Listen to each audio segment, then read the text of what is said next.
Welcome back to the Brews, Books, and Barbells Podcast. It is the last episode. It is the finale. Episode 13. Season 2 is done. Mm-hmm. Book 2 is done. Yep. Oh my God. What a ride. Yeah. Yes. A ride, a journey, a roller coaster, all of it. All the things. It has been one. It has. And yeah. It's been a good one, though. It's been really great. God, how much I love this fucking book. Mm-hmm. I love this book.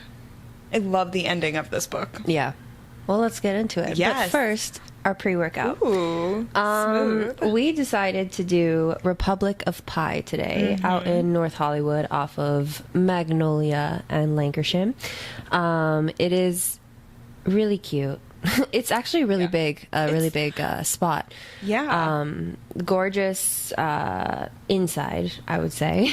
The outside. Outside, not so much. But inside is pretty cool, kind of industrial looking. They've got real trees inside. They've got a tree that says, I am Groot. The only acceptable thing to put on a tree. Oh, 100%. They had a huge menu of a bunch of different coffees, ice blended drinks, specialty drinks, teas, but then I really wanted to try, which I'll have to go back for. I guess what they're known for is the pies. So the pot pies. Yep. They had some delicious sounding, like a turkey chili and a Thanksgiving. All delicious. My mouth is watering, so let's move forward from that. Yep. They also have key lime pies. Oh, okay. Anyways, so yes. But speaking of coffee, what coffee did you get? I got something called the Vienna latte. I cannot tell you specifically what it is, but it is absolutely delicious, hence why Hermione keeps chasing after it right now. She thinks it's really good. It's really good. And she's not wrong. No. It's a really good iced coffee, cinnamony, caramel-y. But the thing that ties it all together is they have some sort of cream. It's not, I wouldn't say it's not a whipped cream, but it's not like your cold brew cream or anything like that. It tastes like Cool Whip and ice cream, like vanilla ice cream had a baby, and it's nice and like thick and smooth. Oh my God, it's really good. I can attest it is very good. It's very good. So I'm really glad I got this one. Yes. It's going out with a bang. You are. I wanted the chai today, but our lovely barista, Kaylee, so cute, warned me that the chai had a condensed milk base. So I said, I'll do matcha instead. So I did matcha, and it's actually really good for a matcha. Yeah. They sweeten it, but it's not too sweet, which is nice. But yeah, I love that spot. It's so cute. Minus the area. I think we're gonna forego NoHo for the future. Forever. Yeah. Say goodbye to NoHo. Yeah. Say no to NoHo. No to NoHo. Except for when we go to that spot that we were talking about. Yeah. That'll be the only time we go. The acceptable time. Sorry, guys. For those who aren't familiar with North Hollywood, just come to California. Yeah. It's an unfortunate... Yeah. It's such a bummer because when I lived there, I don't remember it being that way. Or as bad. It's gotten weird. Yeah. It's weird is a great word for it. Yeah. Yeah. You probably search online, find 100 things about North Hollywood. So if you're interested, take a look. But for now, let's get back to Highburn because that's where we are. Yeah. Smooth transition. We're the queens of smooth transitions Amazing. Today. All right. So we're in Highburn. Lucian just said Elena's his mate. Nesta said, fuck that, no she's not. Shit is hitting the fan. The king of Highburn goes to the queens. I've just proven to you that I can for sure make you fae by using the cauldron. I've proved to you twice. Who wants to go? So they all look at each other, and then the youngest queen steps forward. And right as she steps forward, Rhys decides to try and intervene. And he goes to the king, if you want to make a bargain, make it with me. And Feyre loses her shit. Because, again, Feyre realizes that she had failed in her task of what she came to do. Right. She knows what Rhys has been through already. She knows what the Night Court has been through already.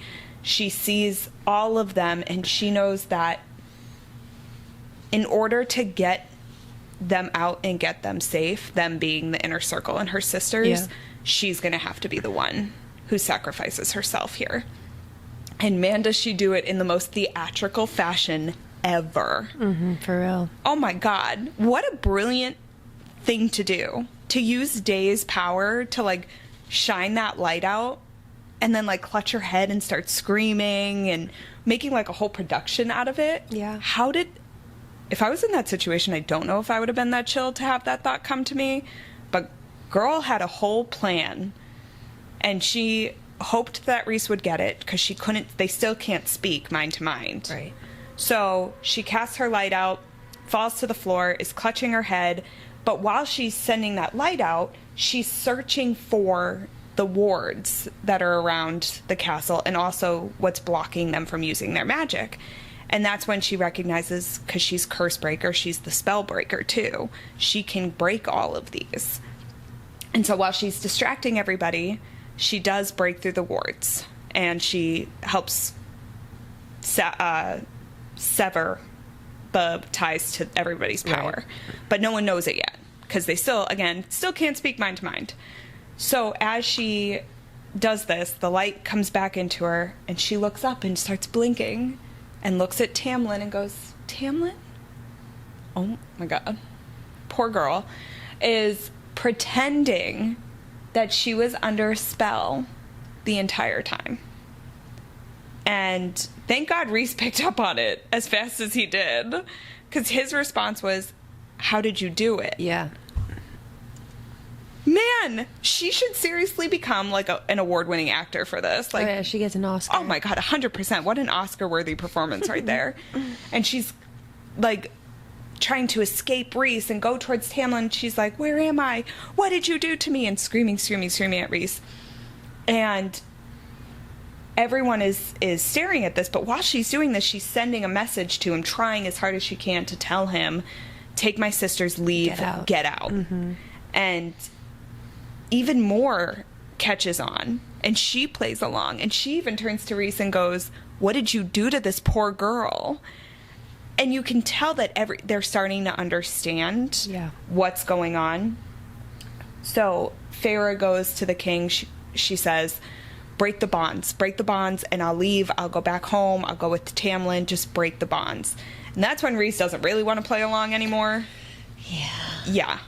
He's not okay with this part. Yeah. Well, it was so sad because in at least the audiobook, the actress that plays these people does such a great job, and Reese yelled out no, but you could hear the pain in his voice. And then Feyre keeps going on to break the bond, and it's nothing. And he's, really fighting against it right there. And then that's when Hybern does break the bond. And how it's explained where Reese roared. Oh, God. And she's screaming in pain. Yeah. And she feels like a crazy amount of like physical pain within her body as that bond is being broken. Yeah. The way she described the bond breaking, like she was being cleaved in two. Right. And then her reaction to faint, she like actually fainted from the agony of it. Right. And man, what a really big lead on, because as we find out a little bit later, it was like, was it that painful in that moment? But it must have been painful because I think at that moment they realized that there was no going back from this. Yeah. Like Feyre committed to this, and they look at her left arm and there's no more tattoo on her arm. Her arm is gone. Or her arm is gone. The tattoo on her arm is gone. And so after this, the king tells Reese, you're free to go. You can take your court and leave. Too bad about the dude with the wings. Yeah. Like, that'll be... But the bloodbane is gone from Az, so he's fine, but... Exactly, get but out of good here. luck, yeah. And so I loved this. She winnows directly to Lucien, grabs Elaine and Nesta, and then just vanishes. But she's the only one who actually realizes that the spell had been broken and you can winnow. So Reese immediately grabs Az and Cass and winnows out too. Yeah. And the king is pissed the fuck off. Right, because he wanted Nesta and Elaine, because they were supposed to go back to the Spring Court with Tamlin and Lucien and Feyre. Yep. And Lucian's losing his mind. He's like, where is she? Go get her. And I love how it was written, how Sarah then, she did one sentence right after Lucien starts yelling out, like, where is she? And she was like, that's like a predator, or the prime, something like that. Like a primal yes. pull to like your mate is that pulling. Yeah. Like immediate too. And it was like Feyre finally saw how immediate that mating bond was between people. But that was intense, especially because Jurian's picking on him too. And he's like, oh, well, you know those Illyrian men, what they're going to do to her. And Lucian's just like going crazy. Right. And you've never seen Lucien go crazy though. Never. He's usually like the calm-headed one. Yeah. Straight face, calm, always like the voice of reason. He is out of his mind. And as all of this is happening, the king realizes that the book is gone. And he looks at Feyre and he's like, you had it. It was yours. Where is it? And she was like, your mistake. Yep. You weren't paying attention. He just automatically assumed that she was the one to be holding it still. Yep. And when he had noticed that it was no longer in her possession, I love how she's just like, well, sorry. It's your fault. Not mine. She's not playing, like, as much as she's playing pretend, she's still not playing enough pretend. Like, she's not putting herself in a position where she sounds weak. Yeah. And I feel like maybe that one sentence of, oh, you're a mistake, she was walking the line with that one. That could have especially if Lucien had been watching her the whole time, which we get into, like, and the suspicion towards her is very much there. That was a sentence that is like very like, ooh, which way can it go for you right now? What are you saying? Even as they go to leave too, so Tamlin, Lucien, and Feyre are getting ready to winnow out. And even as they go to leave, Feyre goes and looks at the queens, Jurian, and the king, and she says, I will light your pyres for doing what you did to my sisters. Yeah. And directly threatens them. Again, walking that line, because that I would have to say is definitely more understandable. Oh, 100%, like that one I'd be like, yeah, you're right. You have every right to do that. Agreed. But it's, again, like you're saying, showing her strength. It just really shows her that she's not only, going to go up to the King of Highburn herself and make a threat to his face. Not only him, but Jurian as well. And we know, even though Jurian's human compared to her Fae self, like, he's still dangerous as hell. 100%. He's still someone that she needs to be very cautious of. And then is going to go up to these mortal queens, say the same thing to them, which really they can't do anything, but who's to say that and who's to say that their guards wouldn't do anything to protect their queen in that 100%. Case? But she still went head on as she's still coming out of this spell, and oh, Tamlin, take me home, this and this, but rawr. Like very not two-sided, but very two-sided in that manner. And it was, because and it also, I loved that it was kind of two-sided, because she is not an actress. Like, that is not her profession. So as much as she's trying to mask all the rage, she still can't. And that's very human of us. Yeah. And I think it was nice to see that, yes, it is kind of towing the line a bit for her. It makes sense that she would do all of that. Right. Loved the way Sarah wrote that. Yeah. And to not remember it being that powerful the first time I read it. And then we go straight from this into Rhys's point of view. Yeah. For the first time in the whole series. Holy shit. Oh my god. Anyways, so they land back in Valeris in the townhouse. This is Rhys, Mor, Amren, Cass, and Az. Yes. Or Amren's already at the house. Yeah. She's already at the house waiting for them. And Amren demands to know where Feyre is. And Rhys can't respond. And we're getting his point of view and his rage and his anger and his fear. It's just so evident. And we've always known he felt all these things. But not like this. Not like this, and not coming from his perspective. That makes the biggest difference. Oh my God. It's just so powerful. And he can't tell Amren anything right now. He's still reeling from all of it. So Moore is the one who actually ends up telling Amren. And she says that Tamlin set this whole thing up to try and get Feyre back. It was all a trap. But then she told Amren about Ianthe's betrayal and the cauldron and how there was nothing that they could do. And then Rhys says that it was Feyre's idea to pretend to free herself of Rhys's control. And Rhys then said she pretended to hate them all, and she put herself in the position where she could break the bond. So Rhys says that she pretended to hate them all so that she'd go back with Tamlin, and she asked the king to break the bonds and between them, the mating bond and the bargain. And well, it was just but they don't know that yet. It was just the bond. Yeah. But as we find out, because Amren's the one who says that's impossible. Exactly. Which we didn't know, even reading it, because that pain sounded like the pain of a mating bond being broken, not the pain of a bargain. Right. But I love that Sarah kind of tricks you into not knowing until this moment when Amren's like, well, the king's an idiot. Right. Well, yeah. Not only did she say that, but she was like, he may be powerful, but you have to be, like, no one is that powerful to break a mating bond. Yeah. That is nothing that is ever possible. No. And I love how, you take the real life aspect of that, of, your connection with someone else, if you have a partner or anything like that.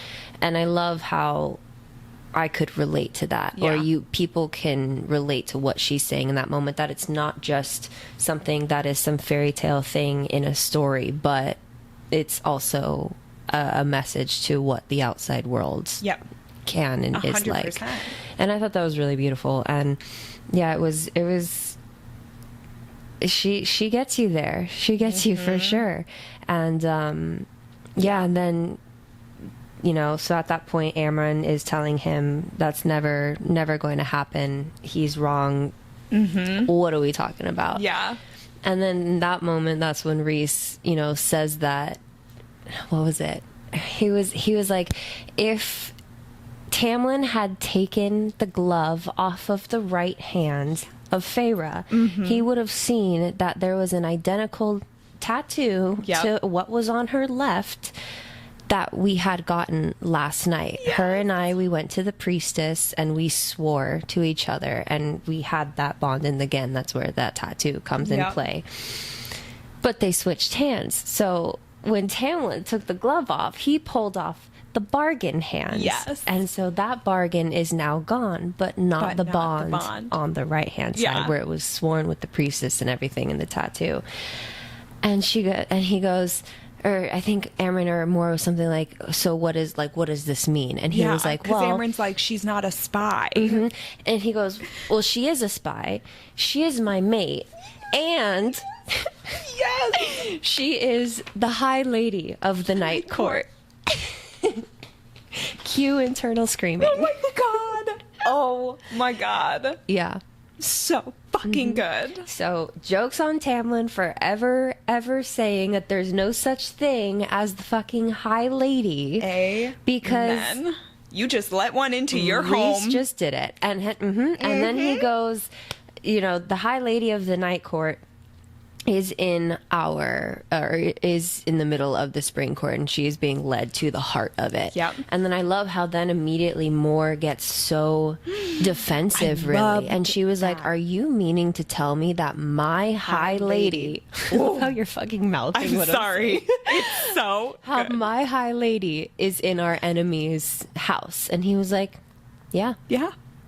But I try and like, is there any communication? He's like, yes. And then it's described that there's a faint, soft, delicate line deep within them. And that is their bond. That is their mating bond that the King of Highburn did not think or did not know how deep he had to dig for that bond. Boom.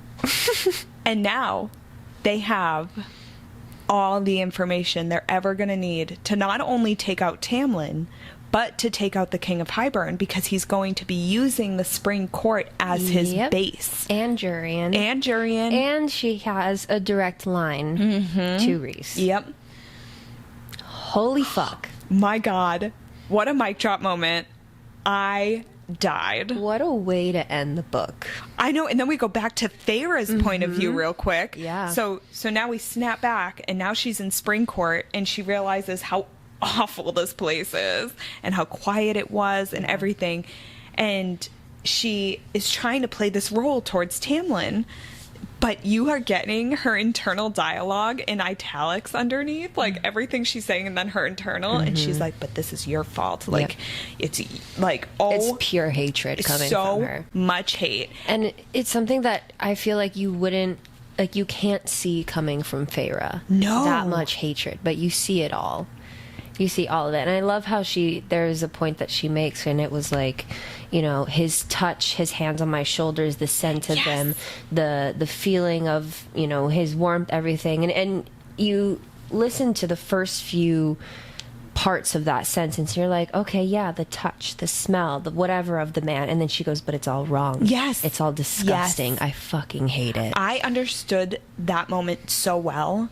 Like, because we've all been there when, like, for me, it's when I was dating someone and realized at the end of it that we weren't supposed to be dating anymore, and everything just felt wrong. And you know, it's a visceral feeling. Like, if that person touches you or comes near you, or you smell it, and even later when you smell that scent, it triggers something. Yeah. And for her, being back there with her PTSD and all of that, like, oh. Well, yeah, and then her making the points of, this is where he locked me in. Yep. This is the window that I tried to break out of. All of it. So there's very much still that connection. And when she goes, I want to help, and she lies. She goes, I may not remember everything, but I know some things. I can help. Let me help. I'll go get my sisters. But then in italics underneath it, she was like, she wants to be, because she kept saying, I want to be a part of it.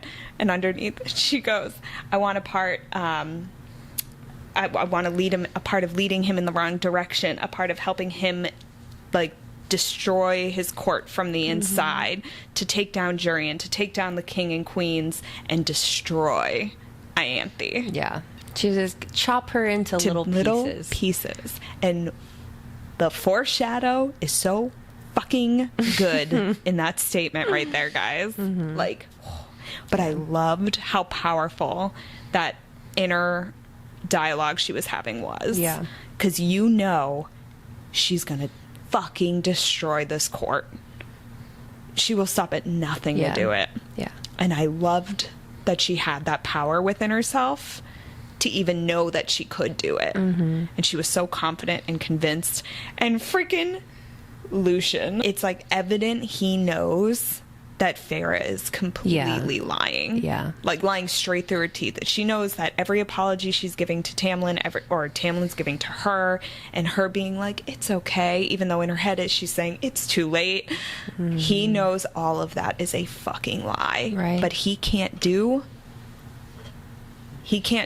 or say anything, because if he wants Elaine back, he's gonna have to just go with whatever Feyre does. Yeah. The last line of this book, I think I read it like 5 times because the writing is so good.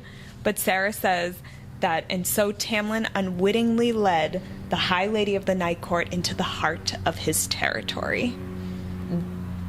That's it. That's the end. Yep, the end. What a fucking ending. Yeah. I have no notes. 10 out of 10. Yeah, absolutely. Yeah. Loved every second of rereading that part, Right. especially those 2 chapters.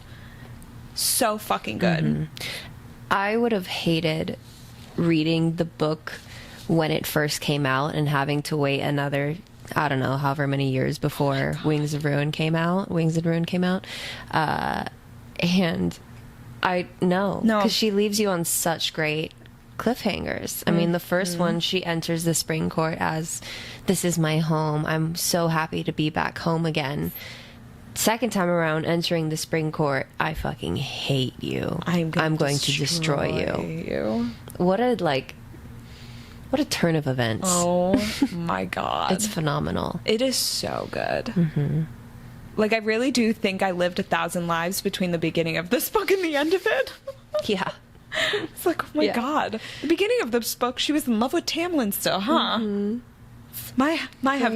Things have changed. Yes. But, yeah. Wonderful ending. I guess in honor of this being our season finale, it's right before the holidays. We're gearing up for... after this episode's going to be released after Halloween and right before Thanksgiving. So we're jumping right into the holidays. Yeah. Do you have a favorite holiday?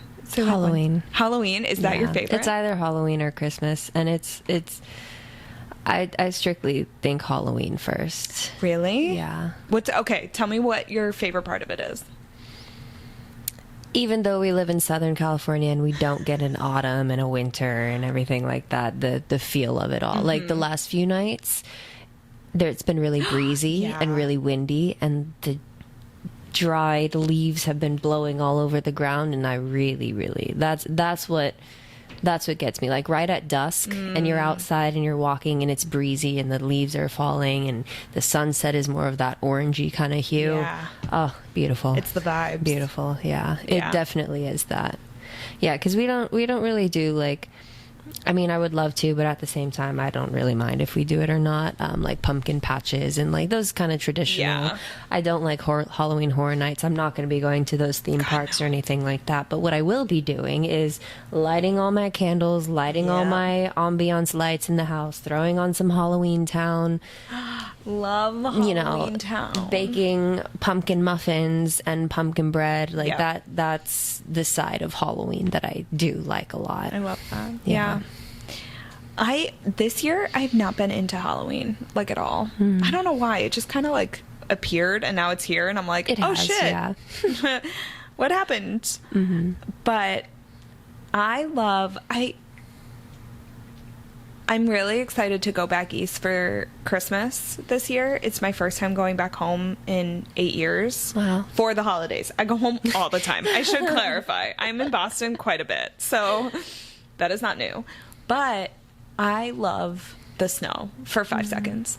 I don't like living in it. I don't ever want to again, at least not currently. I just like seeing it, being in it, playing with it for a little bit, and then sitting by a fireplace, reading a book, watching Hallmark movies. And I celebrate both Christmas and Hanukkah, and this year they fall together. Like Hanukkah, I think, is the day after Christmas, which is so late. Wow. I know. So I actually get to be home for both. So I think this year that's what I'm most excited about. Yeah. It's just being able to be there. I think if I lived in Mammoth or some other place, I would say Christmas would for sure be. Because there would be times where I'd go during Christmas time and, you know, we'd be at the condo and we'd get snowed in. And so we'd have nothing to do but put the fireplace on. And, you know, it's dark and gray, but also like a lighter gray, you know. And then you have the Christmas tree up and the lighting. Like, that was definitely it. But because of where we live and the weather, fall has to be, or Halloween has to be the best. You'll have to come. We'll have to plan a trip. Maybe next year we'll do it. But we'll have to do New England in fall. I would love that. You will die. We'll go to Salem. We'll make like a whole thing of it. Salem's one of my favorite places in the world. And we'll go before Halloween so it's not like actually bananas. Yeah. But fall in New England is the prettiest thing you'll ever see. Oh, I love it. You know, I used to think New England. I didn't know that it's in the States. Stop! So when you had went on your last trip there, and I had a girlfriend in high school who would visit New England often, I was always like, wow, she travels internationally so much. Oh my. I swear to God, it wasn't until this year that I was like, that's New England. So, that takes the cake. That takes the cake. I'm obsessed with that story. Yeah, so I would love to go to New England, USA. USA. It's not international. Not real New England. Oh my god, I'm so glad you told me that. Mm-hmm. Did I ever tell you the story about M&M's? No. When I used to... So this is going to make us best friends forever. Whoever's listening. And whoever's listening will love this. This is a side tangent that you're never going to forget. I was at my aunt's house for some party, and she made these little things that were like pretzels with a Hershey Kiss and an M&M on top. Mm-hmm. But it was around the time of, I want to say, Easter or something. Okay. And so I'm looking and I go, why do these M&Ms have E's on them? And my cousin takes it and turns it. So dumb. So fucking dumb. Oh, but that just reminded me of that, because that's the same kind of dumb, and I love it so much. Look, it's been a long 23 years. Cut me some slack. Did you ever look at a fucking map? No. I did not. Because I was like, there's no other place named New England other than New England. Stop. New England's not even called New England, it's called England. I know. All my British actor friends are going to hate me once they hear this. I am so sorry, Joe. I can't wait to hear what the reaction is. Oh my god. Okay, well, just switch back to... not sounding like we don't know the world. Okay. So I know everyone gets like super stressed out and overwhelmed during holidays, and we'll create like a whole separate topic on this of our own ways of doing it. But what are some of your like go-to things that you do during the holidays to kind of just keep you on track of your goals? When coming to fitness? Yes. Or do you do anything? Or do you just let yourself enjoy the holiday without too much stress? I guess. Mean, a little bit of both. I mean, because the main things that I feel like the two main things that why people stress out a lot around the holidays is Thanksgiving Day, or evening, when you eat all the food, or Christmas Eve, whenever people do dinners there. But I feel like it's more specifically with Thanksgiving because we always go for 3rd, 4th, 5th rounds, anything like that. And the best tips I can give for Thanksgiving, since this episode will be live just beforehand, is one, I know there's wherever you're going to go to is going to be a crap ton of food. There's going to be every bit of carb, every bit of protein and fat. There's going to be so many different options to choose from. It's your life. Enjoy these foods because they are delicious. Yeah. I'm not going to lie about that. Oh my God, they're so good. Enjoy them, but enjoy them in moderation. Instead of piling the plate on or having 2 separate plates of a big scoop of everything, just take a little scoop of whatever it is first, chew it, enjoy it, really kind of savor it in your mouth in those flavors. That's what she said. Oh my. Anyways, I was waiting for that. I know. Moving on. It had to be said though. Enjoy it in moderation. Eat until you're full and then leave it at that. Yeah.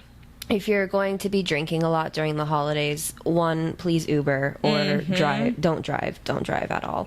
But if you are going to be partaking in alcohol consumption, a glass of water after each drink. One, so you don't wake up with the worst hangover the next day and then you're regretting your decisions the night before. But, take it easy. There's no reason to fully black out on Christmas night or Thanksgiving night, whatever it may be. So yeah, take everything in moderation, but most importantly, just enjoy your time being with family. Look, if you go over your calories or whatever goal you're aiming for, in that one night, don't stress too hard about it. don't feel like you have to go to the gym the next day and do 2 hours of cardio or X amount of weightlifting or any really cardio is what we more so think about is we want to work it off. We want to sweat it out or go in the sauna or anything. Enjoy your time. Take the rest that you need. If you feel up for it to go to the gym the next day, if you drank a lot of alcohol the night before, I'd say just go on a walk, get some fresh air. It's really nice weather lately. Go ahead and do that. I'd rather you prioritize that than forcing yourself to kill yourself in the gym for the guilt of what you ate the night before. So just be mindful, enjoy your time, but don't trip too hard about it. You know, if you're gonna, for me, example, like I'm in a deficit right now, and I probably will remain in a deficit for the remainder of the year. Realistically, with how I'm seeing how my body is changing, how I'm feeling and everything, and I'm not stressing at all. Don't get me wrong, I love desserts. I love all Thanksgiving food. I mean, except turkey, but whatever. I get it. Unless it's like drenched in gravy. And I'm very much looking forward to all of that. I'm not stressing out about it. My workout split is not going to change. My meal plan is not going to change. Maybe on that one night, have a little bit of, I mean, we don't even have Thanksgiving plans, so I probably won't be doing anything. I was going to just ask you, what are you doing for Thanksgiving? Nothing. And do you want to do something? Sure. Okay. Great. We have plans. But, Christmas is the night that I do something. And we have it like a family thing, and everyone brings their food and everything like that. Sure, I will probably eat that meal instead, but I won't overindulge in everything there. I'll eat what I want to eat. Eat till I'm full. Exactly. And then leave it at that. Exactly. It's so funny because I used to, when I was like really in my eating disorder phase, I would starve myself all day until mealtime because I was like, all right, well, if I starve myself all day, don't eat too much, then at dinner I won't feel so guilty about eating things. Right, because you need to get in all your calories. Exactly. Oh my gosh. What a novice little Haley. I mean, obviously I didn't know better at the time. That's truly what I believed. But it's so funny watching myself now.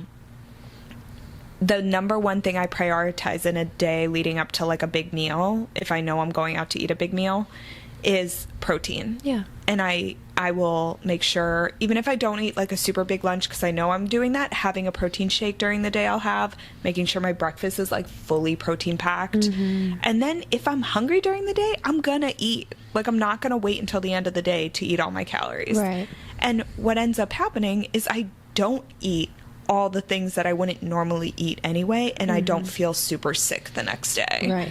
Which is the number one complaint I hear from clients, family, all that stuff. They're like, oh my God, I feel so sick. You feel sick because you went all in on food you don't normally eat. Right. So your body doesn't like that. And even like on Yom Kippur recently, you fast all day, and then at the end of the day, you go to a break fast. And there is every type of food under the sun at these break fasts. And your first instinct is to eat everything because you're so hungry because you just fasted for 24 hours. But the first thing I gravitate towards is something green. And then I go to my protein. And then I just put a little bit of the things that like I want that I don't normally eat, and I don't overdo it. And I feel so much better after. That's just what I tell people. I'm like, prioritize protein the day of. Don't sit around feeling guilty. And it's one day a year. It's not going to do anything on that one day. But if you're full, say I'm full. You don't need to go up for seconds and thirds. I know a lot of time people feel like there's an obligation because you're somewhere. If you don't want to, you don't have to. And the holidays are just, it's supposed to be fun, and you're supposed to be around family. Obviously it's stressful when that happens too, because not all family life is thrilling. We get it. Again, during that time, prioritize your mental health. So if you need to take a step away, take a step away. Maybe we'll do an episode covering that.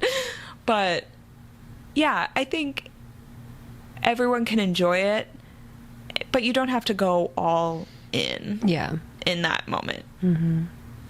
And then it's a good time. And then too, You don't have to say yes to taking home leftovers Oh my by gosh, the end of the night. But if you do choose to, you know, the following days, same thing, in moderation. Yep. Eat a little bit of it. Don't the next day have an entire bucket of, you know, mashed potatoes and whatever, and just eat that for your entire meal throughout the day, or not eat the whole day and then only eat that. Exactly. But yeah, you don't have to take the leftovers home or anything. If you don't want it, or you know it's going to cause you stress, don't take it. Yeah. Say no thank you and leave it at that. Right. Or what you can do too, which I started doing a couple years ago, if you do have any leftovers, I'll put it in a separate, like, portion out actual meals, and then I'll drive around and give them out to homeless. Yeah. Within that. That's such a good idea. I know I've been meaning to do that. Sometimes I volunteer at soup kitchens in the morning, and I love doing stuff like that because it feels so good to give back. Right. Yeah. It's not, you know, don't stress too hard in these times. I know, I mean, it's already such a stressful situation after pretty much this month till the rest of the year, because you got Halloween and then right into the election, which God knows, and then immediately into Thanksgiving, and then from there any other in between holidays that you may or may not celebrate. Then you have Christmas, then like this year Hanukkah right afterwards, and then you have the New Year. And then what comes with the New Year? New Year, new me, which we will save for another we're gonna episode, save because that. holy fuck, we can go off about that one. But one thing I will say, if you have a bad day during this time period, or a bad week even, don't let that... I hear a lot of people be like, well, I had one bad day, so I'm just gonna be bad for the rest of the year. And then they feel really bad by the end of the year, and then the new year starts, and they're like, oh my God, new year, new me, which again, we'll talk about later. But if you have an off day or an off week, that's fine. Jump back onto make sure you keep up with your habits, with your goals, and don't get into that negative self-talk of, oh, I let it get so bad, I just am going to give up for the rest of the year. I hear that so often, and it's really hard. That, and then I also think it's important to note within ourselves, within those times that we do choose, that we make the conscious decision to not stick to our plan or anything like that. Or we say, oh, I already messed up on my breakfast this morning, so fuck all today. Yeah. Totally been there. Totally get it too. I still have those days. In those times, I think it's important for us to recognize within ourselves, okay, why? Why do we want to, you know, just because one meal is off doesn't mean the whole rest of the 24 hours of the day need to be off, or the whole rest of the 7 days of the week left. You know, so what is the reasoning behind wanting to say fuck all to the rest of the day or the rest of the week? You know, there's something underlying there that needs to be looked at. Look at it with grace and patience. But I think once that kind of starts to become a pattern, which clearly does happen, because that's when all the new year, new me happens, you know, just to be very mindful of that and ask yourself and question yourself, why do I want to forget this whole day, you know? But yeah, it's enjoy your time, but, you know, also be mindful of what decisions you are making, and take it day by day. Don't stress too hard. No, and just enjoy yourself. And if you have any questions, reach out to us. And you're not alone, because we all go through it. But for now, have a wonderful holiday season. But we can't depart this episode until we find out our thorn and rose. Our thorn and rose. All right. Oh, man. I mean, as predicted again, thorn would be the breaking of the bargain. Yes. Of the bargain. I get why it had to happen. I'm glad it happened. The reason why it is my thorn is because how it was written and how much emotion you felt through that, specifically on Reese's side, because there is in his chapter, he was like, I feel like I'm dying. I feel like I can't breathe. And once I heard that in the audiobook, I was like, well, fuck. that hurts. Yeah. That hurts me a lot. So that's 100% the thorn. Get why it had to happen, though. And in the end, is it really a thorn? No. But it's fine. But our rose, the power within Feyre realized, or coming out, going after Hybern, going after the queens, threatening them, but then going into the very last sentence of the book, going into the heart of the Spring Court, specifically towards Ianthe too. Yeah. Oh yes. Oh just because she didn't only betray Feyre, but she went behind Tamlin's back too. Everyone's so back. she fuck her. Yep, she's on our shit list. Yep. I love that you said our thorn and rose, because it's 100% exactly mine as yours this week. Perfect. Yep. Yeah. Oh my God. Crazy to think we've gone through 2 books. 3 more, baby. 3 more. Well, 3 more. 3 more, because we don't know when her 4th or the 5th, 6th. It would be the 6th in the series. Oh my God. All right. Well, yeah. Have a safe holiday. Have a safe holidays. Yeah. And don't drink and drive. Call an Uber. Yes. Please be safe. Tell people you love them. Give back. Yes. What you can. All the things. Yep. We wish you all the best. Thank you so much for joining us this last year. It's been so magical. We'll probably have like another bonus episode where we say all the same things. And thank you all again. But for now, we will see you in a few months. Next year. Yes. Oh, stop it. Terrible joke. I know. We're out of here. We gotta go. All right. Bye.